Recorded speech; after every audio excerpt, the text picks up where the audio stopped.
Olá, bem-vindo ao nosso canal do YouTube. Hoje eu vou falar sobre um tema muito importante, que é o seguinte: como lidar com chantagem sentimental. E é preciso entender primeiro qual é a definição correta. A chantagem sentimental é uma ação típica de um indivíduo que não sente remorso, mas que sabe que o outro é muito rico em culpa e medo, e que ele então demonstra um grau de tristeza, de sofrimento ou de infelicidade em decorrência de determinado comportamento que não acontece da outra pessoa, comportamento esse da sua conveniência, de maneira a pressionar pela suposta tristeza e mágoa e frustração, aquele que é a alma mais cheia de culpa e de medo, pressionar esta pessoa mais culpada a fazer a vontade dele, quer dizer, fazer o seu capricho. A chantagem sentimental é sempre uma coisa horrorosa, é uma coisa feia, é uma coisa, se você quiser colocar assim, quase criminosa, mesmo quando é feita por uma mãe. Ou seja, o fato de ser a mãe a pressionar o filho através de fazer caras de sofrimento e dramalhão para que o filho haja de uma maneira que ela considera a melhor maneira de agir do filho, nem por isso impede que se trate de uma ação criminosa, mesmo que a mãe seja movida pela melhor das intenções, inclusive de querer que o filho estude e ela faça a cara de que ela vai se matar se o menino não estudar, mas também é muito mais grave quando ela faz cara de que ela vai morrer se o menino, o filho, o adolescente, namorar com alguém que ela acha inadequado, enfim, coisas dessa ordem, que são pressões feitas com o intuito de fazer o outro agir de acordo com a vontade daquele que é o chantagista. É sempre muito importante perceber que o chantagista é um indivíduo que não sente culpa. E ele sabe perfeitamente distinguir que o objeto da sua chantagem, aquele que vai ser chantageado, sente e muita culpa. Então, ele faz aquele ar de tristeza de quem está sofrendo muito. O que sente culpa acredita naquela falsa sensação de sofrimento e de tragédia. O que sente culpa vai lá e acaba contrariado e contrafeito, fazendo a vontade daquele que está pressionando e chantageando, e portanto agindo no sentido quase como se você estivesse pagando a chantagem, quer dizer, ele aceitou a chantagem e foi lá e retribuiu. Entre outras coisas, ele faz isso por achar que realmente aquele que está chantageando está sofrendo tanto quanto aparece naquela sua expressão de rosto. Inclusive é uma falta de habilidade de perceber que todo chantagista, no fundo, é um indivíduo que não tem culpa, que não tem pudor nenhum em pressionar e fazer as coisas acontecerem contra a vontade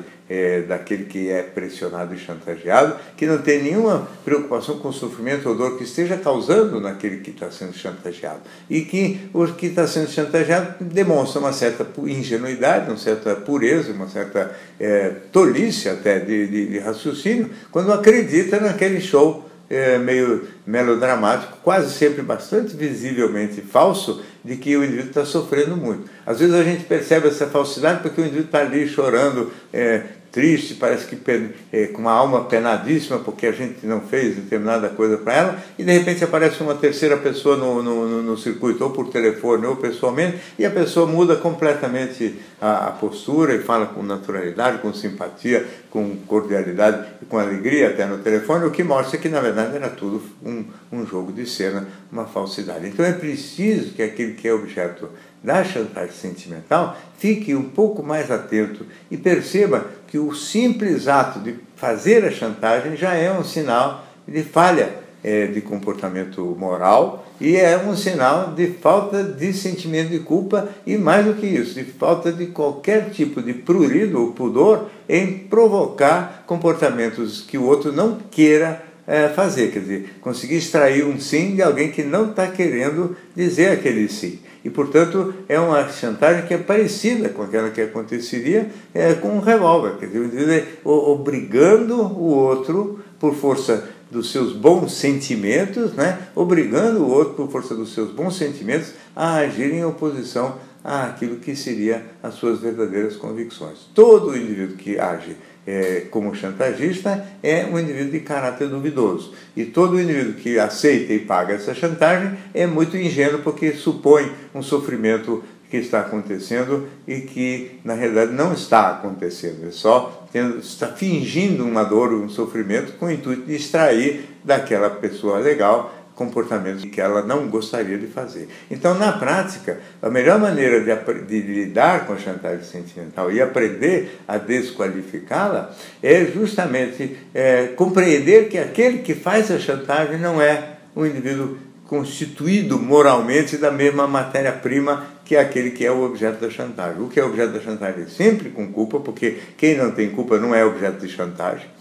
Se o indivíduo mais egoísta, mais cobrador e mais que quer tudo do seu jeito, quiser pressionar um outro que é parecido com ele, o outro vai mandar ele passar, não vai aceitar aquela chantagem de jeito nenhum. Então é sempre uma dupla em que uma pessoa não tão legal pressiona uma pessoa legal a agir e fazer coisas que ela não tinha vontade de fazer. Dentro deste panorama, eu penso que é relativamente fácil o indivíduo aprender que o chantagista é uma pessoa falsa, uma pessoa fingida, e que se ele falar não para ela, não vai acontecer coisa nenhuma. Ela pode espernear um pouquinho, pode ficar um pouco mais frustrada, não é triste não, frustrada porque não conseguiu atingir os seus objetivos, mas que entre mortos e feridos se salvam todos. Quanto mais o indivíduo aprende a pagar para ver essas chantagens sentimentais, mais fortalecido ele fica e mais consciente fica de que existem realmente dois tipos de seres humanos no mundo, que eu acho que é extremamente importante a gente entender isso definitivamente. Existem os com culpa e os sem culpa. Um dos equívocos importantes da psicanálise foi imaginar que todo mundo sente culpa. Não é verdade. Metade da humanidade não sente culpa, e são os que não sentem culpa os que pressionam e estimulam a culpa daqueles que a possuem. E estimular a culpa daqueles que a possuem para atingir um objetivo pessoal é que se chama chantagem sentimental, coisa horrorosa, e que quem faz também devia se envergonhar, já que não tem culpa, poderia pelo menos ter vergonha de fazer. E quem é vítima da chantagem, como em toda chantagem, não deve pagar de jeito nenhum. Muito bem, essa é mais uma participação aqui no canal do YouTube. Se você gosta, inscreva-se. Toda semana ou quase toda semana temos coisa nova por aqui. Até a próxima.